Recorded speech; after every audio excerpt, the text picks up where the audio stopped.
BJP के वरिष्ठ नेता सुशील मोदी जुड़ रहे हैं और मोदी जी के इल्जामों के बाद कार्रवाई हुई लालू एंड कंपनी पर। सुशील जी, जिस तरह से मनमोहन सिंह यूपीए के वक्त में भ्रष्टाचार पर खामोश थे, क्या उसी तरह नीतीश कुमार भी चुप हैं?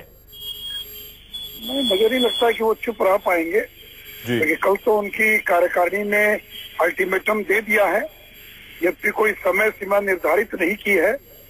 लेकिन जिस नीतीश कुमार ने जीतन राम मांझी से लेकर आधे दर्जन मंत्रियों का घंटों में इस्तीफा ले लिया था, तो मुझे पूरी उम्मीद है वो चुप नहीं रहेंगे और तेजस्वी यादव का इस्तीफा लेंगे। और देखिए, जो तेजस्वी यादव बयान दे रहे कि मैं निमुच्छा था, मैं बच्चा था, तो मैं आपको बता दूं, आपके दर्शकों को, कि जब उनकी उम्र 24 साल की थी, उस समय वो पटना के 3 एकड़ के मालिक बन गए, जिस पर आज 750 करोड़ का मॉल बन रहा है। और आज तेजस्वी यादव 27 साल की उम्र में कम से कम 1000 करोड़ से ज्यादा की संपत्ति के मालिक हैं और ऐसा प्रचार कर रहे हैं जैसे कि उनको फंसाया जा रहा है। तो वो ऐलान कर दें इनकम टैक्स के सामने कि 3 एकड़ की जमीन मेरी नहीं है। वो कह दें कि डिलाइट मार्केटिंग कंपनी से मेरा कोई संबंध नहीं है। वो कह दें कि दिल्ली की न्यू फ्रेंड्स कॉलोनी का 4 मंजिला मकान मेरा नहीं है। तो खेल खत्म, काम खत्म। अगर हिम्मत है तो ऐलान करें। मोदी जी, आपके ऊपर साथ वो ये इल्जाम लगा रहे हैं कि दरअसल आप गठबंधन तोड़ने की साजिश कर रहे हैं और उस साजिश के तहत ये आरोप लगा रहे हैं। इसका गठबंधन तोड़ने से क्या संबंध है? अब कोई भ्रष्ट आचरण में लिप्त रहे, कोई हत्या कर दे, कोई और कोई अपराध में शामिल हो और जब कार्रवाई करे तो कहे कि साहब सरकार तोड़ने के लिए किया जा रहा है, वो सरकार चलाए, इनको सरकार तोड़ने से क्या संबंध है? नहीं मोदी जी, ये आरोप इसलिए और आपके ऊपर लगते हैं जब आपकी पार्टी के अध्यक्ष नित्यानंद ये कहते हैं कि गठबंधन से आप रिश्ता तोड़ दीजिए तो हम समर्थन दे देंगे, तब दरअसल आपकी नीयत पर सर सवाल उठते हैं। नहीं, देखिए, नित्यानंद राय जी के बयान को तोड़ मरोड़ का पेश किया गया है। मेरी उनसे बातचीत हुई है। बीजेपी न तो किसी गठबंधन को तोड़ना चाहती है, न सरकार गिराना चाहती है। हाँ, अगर अपने बोझ से, भ्रष्टाचार के बोझ से सरकार गिर जाए तो अलग बात है, चलाए सरकार, उनके तब आप साथ देंगे? अगर नहीं, देखिए, साथ देने और नहीं देने का भी सवाल कहाँ है? अभी तो सवाल इस्तीफे का है। और अगर इस्तीफा होता तो सरकार क्यों गिरेगी? अगर 80 विधायक हैं उनके पास, किसी दूसरे को बनाते डिप्टी सीएम, ये काम करे कि आप सरकार गिरा दीजिए। आपके पास 80 विधायक हैं, आप तेजस्वी को हटाकर अब्दुल बारी सिद्दीकी को बना दीजिए, किसी और को बना दीजिए। क्या राष्ट्रीय जनता दल में कोई दूसरा नेता नहीं है? सुशील मोदी जी, अगर उस सूरत में आरजेडी अलग हो जाती है तब क्या आप नीतीश का साथ देंगे? देखिए, अभी ये सब सवाल कहाँ है? वो तो कह रहे कि चट्टानी एकता है, तो हम उस चट्टानी एकता को तोड़ने वाले कौन होते हैं? और जनता ने उनको जनादेश दिया है, वो मिलजुल कर 5 साल सरकार चलाए, हम 5 साल धैर्य रखेंगे। वो कह रहे हैं सर आप चलाने कहाँ दे रहे हैं सरकार? नहीं, अगर इसका मतलब है कि कोई अपराध करे और पुलिस चुपचाप बैठी रहे, आप क्या ये कहना चाहते हैं? क्या राष्ट्रीय जनता दल ये कहना चाहता है कि कोई विधायक कुछ भी करता रहे और पुलिस या लेकिन सुशील मोदी जी कार्रवाई न करे? सुशील मोदी जी वो ये भी इल्जाम लगा रहे हैं कि बेनामी संपत्ति के आरोप तो आपके ऊपर भी लगाए उन्होंने। उनका कहना है सुशील मोदी जो आरोप लगाते हैं तो लालू के घर रेड हो जाती है। हम कह रहे हैं कि फर्जी कंपनियों के जरिए सुशील मोदी ने भी बेनामी संपत्ति है, उनके घर रेड नहीं होती है। नहीं, उन्होंने कोई आरोप नहीं लगाया। उनकी हिम्मत सर मनोज झा के लगाए हुए इल्जाम हैं ये। अरे भाई, मनोज झा मैं बता दें, उनकी हिम्मत नहीं कि मेरे पर आरोप लगा सके। इसे मैंने कहा कि सवाल ये नहीं है, सवाल ये है कि आपके ऊपर 1000 करोड़ से ज्यादा की संपत्ति इकट्ठा करने का आरोप है। और जिस नीतीश कुमार ने और 5 मंत्रियों को, और वो भी नए आरोप नहीं थे, 10 साल पुराने आरोप लगने पर और इस्तीफा दिलवा ले लिया। आज उस मुख्यमंत्री की अग्नि परीक्षा है और मुझे विश्वास है कि नीतीश कुमार वो इस्तीफा लेकर रहेंगे। जो कल का बयान है वो तो यही दर्शाता है कि वो सर तेजस्वी तो कह रहे हैं सर तेजस्वी तो कह रहे हैं आप जबकि आरोप लगा रहे हैं उस वक्त तो मुझे मूंछ भी नहीं आई थी। इसलिए तो मैंने कहा आपको प्रारंभ में ही कि उन पर आरोप तब का है जब उनकी दाढ़ी भी थी और मूंछ भी थी। क्या 24 साल की उम्र में उनको मूंछ और दाढ़ी नहीं थी क्या? तो बता दें कि जो 3 एकड़ जमीन के मालिक बने हैं वो कब बने हैं?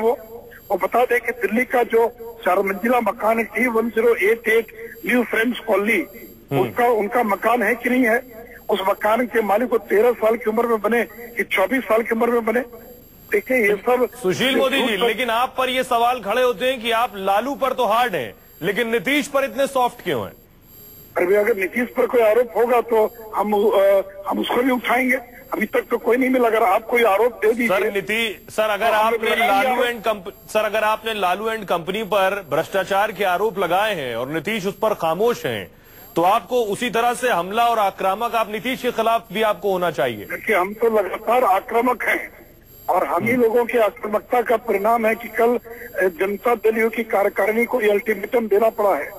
हमने कहा कि अगर आगे आने वाले 2-4-5 दिनों में अगर उनका इस्तीफा नहीं लिया जाता है तो बीजेपी आंदोलन करेगी और हम लोगों के बीच जाएंगे।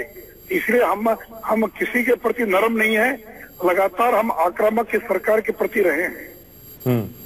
लेकिन पलट के सर आपके ऊपर ये आरोप लगते हैं कि आपकी केंद्र की सरकार में कई लोग हैं, कई मंत्री हैं जिन पर ट्रायल चल रहा है, वो अभी भी मंत्री बने हुए हैं। कई आपके सीएम है जिनके ऊपर चार्जेस। जी नहीं बताइए ना, किनका नाम बताइए। उमा भारती का जो मामला है, वो क्या भ्रष्टाचार का मामला है? क्या वो करप्शन से जुड़ा मामला, बेनामी संपत्ति का मामला है? ये तो एक आंदोलन में भाग लेने के दौरान और जिसको आंदोलन कह रहे हैं उसे सर देश की अदालत आंदोलन नहीं मानती है। वो तो सर उस पर साजिश के ट्रायल चल रहे हैं। आप नहीं मानते होंगे, देश की जनता सर देश की अदालत नहीं मानती है। नहीं, लाखों लोग और जिसको आंदोलन में भाग लिया, लाखों लोगों पर मुकदमा। सर आपके लिए अदालत से बड़ी भी कोई चीज है क्या? मैं कहा करूं कि अदालत से बड़ी कोई चीज। मैं कह रहा हूं कि राजनीतिक आंदोलन का मुकदमा और भ्रष्टाचार का मुकदमा एक तराजू पर नहीं तोला जा सकता है। और स्वयं नीतीश कुमार ने बयान दिया था कि जो पॉलिटिकल एजुकेशन से उपजे जो मुकदमे हैं उनकी बराबरी भ्रष्टाचार के मामलों से नहीं की जा सकती है। सर नैतिकता का पैमाना सर नैतिकता का पैमाना अलग अलग नहीं होता। क्या आपको लगता है नीतीश को एनडीए में आ जाना चाहिए? नहीं, मैं कोई निमंत्रण किसी को नहीं दे रहा हूँ किसको आना कि नहीं आना। आज वो मुद्दा नहीं है। आज मुद्दा केवल एक है, तेजस्वी यादव का इस्तीफा। और ये मुख्यमंत्री की चुनौती है कि मुख्यमंत्री ने इसके पहले 5 लोगों का इस्तीफा लिया है। सुशील मोदी जी, लेकिन सवाल आपसे तब होगा, बिहार की आवाम ये सवाल करेगी अगर आरजेडी गठबंधन तोड़ देती इस स्थिति में, जिस तरह से आप दबाव बना रहे हैं, उस स्थिति में आकर सरकार गिर जाएगी, तब क्या विकल्प रह जाएगा नीतीश के सामने? देखिए, लालू यादव अंतिम व्यक्ति होगा सरकार तोड़ने वाले। और लालू यादव को मैं 40 साल से जानता हूँ। तो चाहे नीतीश जी अगर तेजस्वी दोनों को भी हटा देंगे तो भी लालू यादव अंतिम दम तक सरकार को मदद करते रहेंगे। वजह नोट करने का जो है वजह लालू यादव जाएंगे क्या? उनको चाहिए कोई एक सरकार, केंद्र या राज्य। अगर केंद्र की सरकार नहीं और राज्य की सरकार तो लालू यादव किसी कीमत पर सरकार नहीं तोड़ेंगे, गठबंधन नहीं तोड़ेंगे और चट्टान की तरह नीति से चिपके रहेंगे। निकलता जाए तो भी वो गठबंधन नहीं तोड़ेंगे। बहुत बहुत शुक्रिया सुशील मोदी जी न्यूज 24 से बात करने के लिए और बेबाकी से जवाब देने के लिए। सुशील मोदी का कहना है कि लालू यादव गठबंधन से हरगिज बाहर नहीं होंगे, चाहे नीतीश तेजस्वी का इस्तीफा ले लें। न्यूज 24 पर बोले सुशील मोदी, तेजस्वी 1000 करोड़ की संपत्ति के मालिक हैं। आज तेजस्वी जनता से कह दें कि उनकी कोई संपत्ति नहीं है। उम्मीद है नीतीश भ्रष्टाचार पर चुप नहीं बैठेंगे। साथ ही साथ नीतीश कुमार की अग्नि परीक्षा का वक्त आ गया है।